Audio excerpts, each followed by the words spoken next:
The mutant grasshopper here gets to Pinocchio and gets the classical scene of Pinocchio's nose growing as he realized that he didn't want to be famous. Oh, but that's okay, they figured they can use this so Jiminy can reach the key and bring it to Pinocchio. Whatever. Peers are friends? Well, not all the time, Pinocchio. You've got to be careful because sometimes when... See, we have to mention this to relate to the Pleasure Island part. Or writers are just that lazy. Where'd he go? What the fuck? The one we've just fished up off the blazing street! Wait a moment. Is this supposed to be the Coachman? God damn it, guys, who was the Coachman to begin with? He was a creepy guy, no doubt, but you could believe he knew how to fool children, how to seem harmless and friendly. This guy? He looks like the drunk version of Captain Hook. I'm sorry, but come on, a 2 months old wouldn't trust him. Also, as if that wasn't enough, this guy speaks only for his shadow is... Yes, really. You would like to be changed, transformed, so to speak? You won't be a puppet anymore, that's for sure. Who doesn't believe in transformative experiences? It's not so much how annoying this movie is, it's the way it treats me like a moron. But oh, Pinocchio doesn't think it is a good idea. Of course. You kids go. I'll go another time. Why do you have a melody here? Oh, I'm sorry. It doesn't work that way. Could it be... It's only peer pressure, unless you're not a peer. a villain song? Okay, so... It's probably my love for villain songs, maybe everything is so awful that this only seems good, but... I do like it. Sure, it's not Poor Unfortunate Souls or Be Prepared, but it is a catchy tune, and that's when the Coachman actually seems cool. It's a pity to see something good wasted in this mess. And quit the children running for their lives now. I say we all... go. Ugh. Have you guys noticed that Pinocchio never actually does anything bad in here? This whole movie is so much more concerned with its commentary and being safe that it has to portray Pinocchio as a perfect little angel. This is why Pinocchio went to the school in this version. This is why no one convinced him to go to Pleasure Island. It's just so Pinocchio can be a victim of the situation. Now yes, in the original version he was very naive and was often fooled by others, but he had a mischievous side. Being bad's a lot of fun, ain't it? That's how people are. They have their flaws and they struggle to be better. But here, Pinocchio went to the school and was kicked out.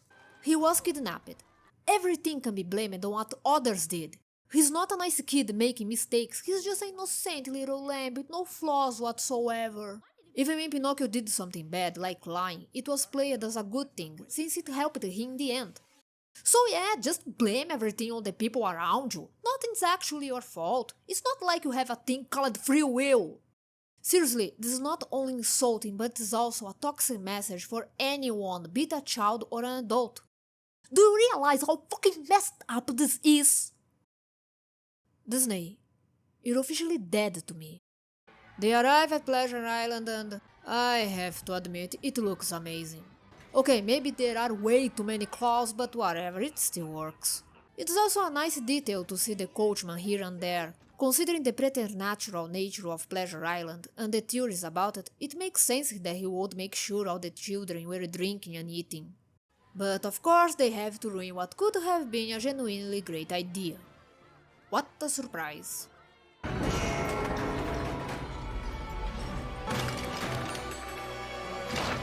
gotta come back here and bust up some clocks. They look like my father's clocks. What the hell, guys? You were showing the children's behavior gradually getting worse, going from simply misbehaving and gluttony to vandalism, to stealing, to hurting and insulting others because it amuses them. And how did you finish it? With something that only has meaning to Pinocchio. You were this close to making actual intelligent display of the degradation of human morals, and you picked the laziest thing you could have done. Hell, why not make this a part where the children destroy statues or life-sized dolls that resemble their families or teachers? It would stand well for murder. It could be like the final line to be crossed, the point where people become worse than beasts. What the fuck is wrong with you? Talking all this nonsense about a so-called conscience. And somebody has to give Luke Evans an award for what he's doing here. I already talked about the singing, but look. The figurine sucks, the lines are pathetic, and still he made it work. Jiminy reaches the island and...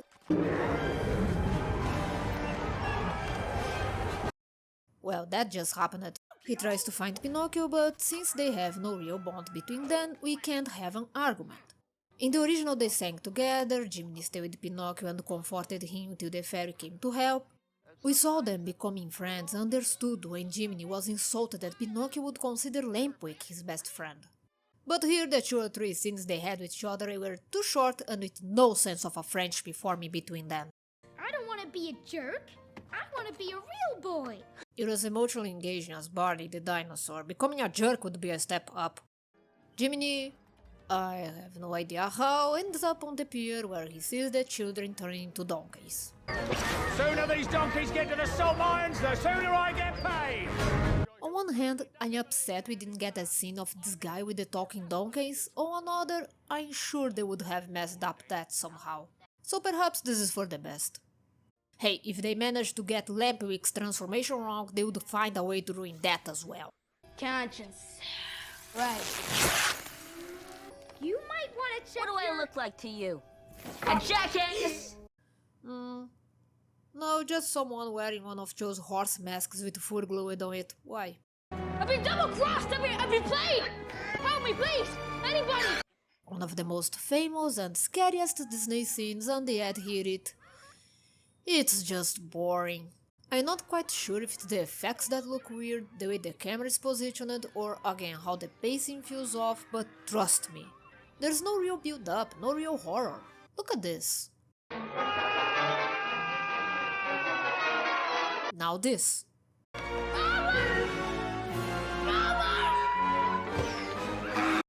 You hear a lot more despair in the animated version scream. You see his spine being changed as he tries to resist. Even when he's a donkey, you can hear the fear of a kid that just suffered a painful transformation. Oh, this is just gone in the remake. What do I do? Oh look, Pinocchio is turning into a wooden donkey. This plot point was fixed in exchange for the entire movie being turned into trash. Happy now? Oh, we're trapped! No, we're not. Positive thinking, Jiminy. You're turning into a donkey and a madman is chasing you. Besides, where the fuck did you get this positive thinking from? They return home but find that the Geppetto has left in search of Pinocchio. Or of a better script, who cares? Before there is time for anyone to feel anything, Sophia explains that upon finding out that Pinocchio went to Pleasure Island, Geppetto sold all his clocks in order to buy a boat. And I suppose to care because... You mean more to him than his beloved clocks? Again, if it had been just one clock, though a valuable one, Geppetto selling it would have been a lot more touching. You could have even made a scene of him telling Pinocchio about how special it was and about Constanza. The sort of focus would have given the scene substance enough to make it last and support this whole "you mean more" to him. But because there was no emotional investment then, there's no emotional payoff now. Oh, speaking of which, when Pinocchio is on the beach, it seems that Stromboli is back, and we get to see one of the only characters I want to see again. You've got new ears. Yeah, and a new tail. Honestly, that should shock me, but you're a talking piece of wood anyway, so I guess I shouldn't question this. As for Pinocchio, he still doesn't catch on that this puppet isn't alive like he is, by the way. Termites in the brain, that's my diagnosis. As you can guess, this scene exists pretty much just to conclude Fabiana's story arc. Last night, the Carabinieri arrested Stromboli and put him in jail. Yes, everyone. While we were stuck with this damn wooden-melly version of Poppy Playtime, there was another story 1,000 times more interesting going on. Thanks for nothing. While I'm glad to see things turn out alright for Fabiana, take a gander at this. We would be honored if you would consider joining our show. Really? I can't think of anything more wonderful. But, Guys. This is not like hesitating between spending the grocery money on sweets or not. This is him hesitating between joining a troop and leaving his father stranded on the sea. How am I supposed to be invested in this whole family bonding thing if the damn characters aren't? I have to stay and find my father. I'm not questioning this, and neither should you. Oh, and if you're still wondering what happened to her leg, that's just too bad. The movie never cares to explain. Kenny Lamaya, I do hope to see you again in a movie that deserves you, because this one sure as hell doesn't. Pinocchio finally sets off to find his father with the help of Sophia, but we know he has been eaten by monstro and... oh, I guess not. Wait, he sold all Joe's clocks and could only buy the slimy boat? I don't think you're good at making business, honey. So we get a lovely, touching reunion, yeah, you wish. Pinocchio! You're back! I'm sorry I didn't come home after I got kicked out of school. You got kicked out of school? You're not my son anymore. So I joined the puppet show and became famous. You became famous? My dear son! You know, the whole report of what happened sort of takes out the supposed emotion of the reunion. I'm just so happy to see you, safe and sound! Excuse me, aren't we supposed to have a whale here somewhere? Ah, there you go. Well, it's not a whale exactly, more like a cross between Free William and a Kraken, I guess, but I'll take it.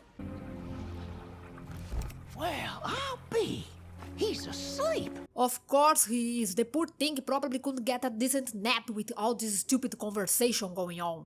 Father! Father! Oh, I just hit my boy of wood with a piece of wood. Isn't it like hitting your human son with a corpse? Oh, I'm so happy to see you. Oh, so happy to see my boy. I haven't seen a less emotional reunion between family members since Arya and Sansa Stark. How can this movie be so long and that feels so empty? Also, yeah, I guess this is the time for another poop joke. Everything comes in, but nothing goes out, except the other way.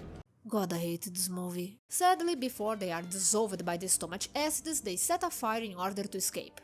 To make another needlessly long scene short, Monstro is furious and they... Wow, that's dumb. Oh, let's just wrap things up, okay? They escape, but it seems that Geppetto has died. That's new, I guess. Don't die, Father.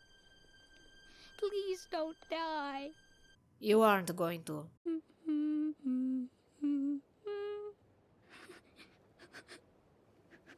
You can't possibly think this is a good idea.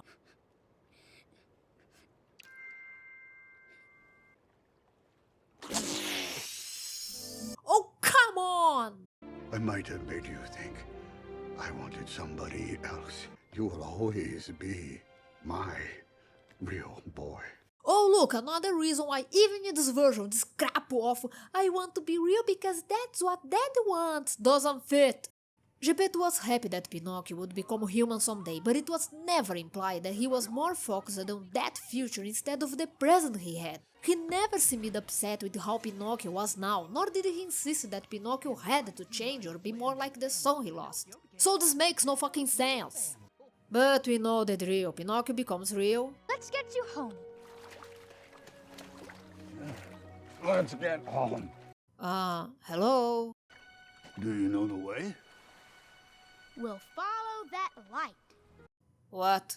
People say he was transformed into an honest-to-goodness real boy.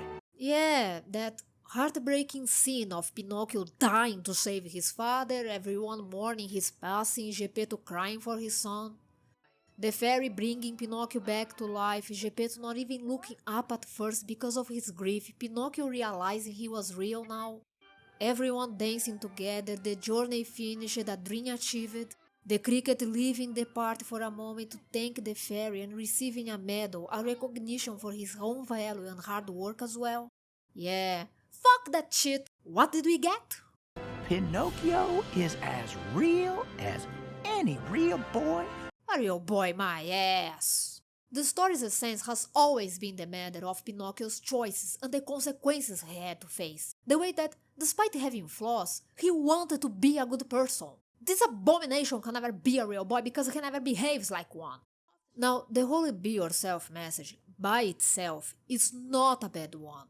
But can you please get it through your skull that it doesn't fucking fit with this story?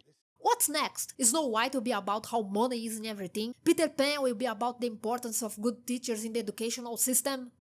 You know the only way I can accept this stupid ending? They are all dead and that lights the afterlife. End of story.